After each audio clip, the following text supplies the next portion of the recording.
দুঃখজনক, দেশকে এগিয়ে নেওয়ার জন্য হাজার হাজার কিলোমিটার দূরে ওনারা গেছে। ওনাদেরকে আমরা রেমিটেন্স যোদ্ধা বলে থাকি।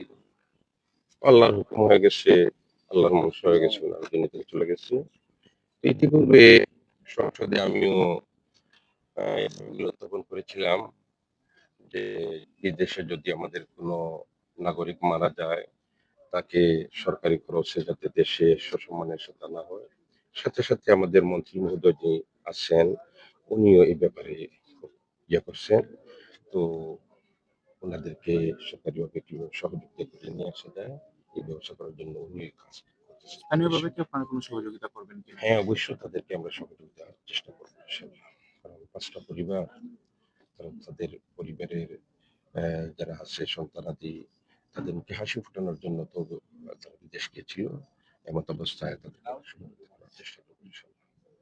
তো সেক্ষেত্রে আসলে এই ৫ জন পরিবারের তারা আসলে একজন উপার্জনক্ষম ব্যক্তি ছিলেন জি, পরিবারে। জি।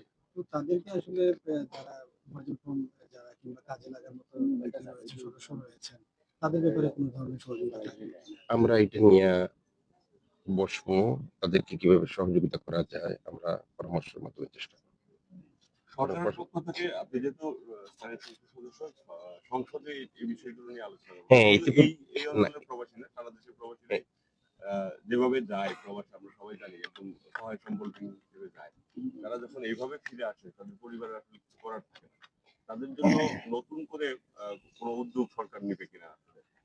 আসলে সরকার তাদের জন্য উদ্যোগ নেওয়ার পরিকল্পনা করতেছে। ইতিপূর্বে সংসদে এই বিষয় নিয়ে আলোচনা হয়েছে। সিদ্ধান্তে আমরা যদিও কোনো মানে আনুষ্ঠানিকভাবে পৌঁছানো যায় নাই, তারপরে এই ফিকির সবার মাথার মধ্যে আছে।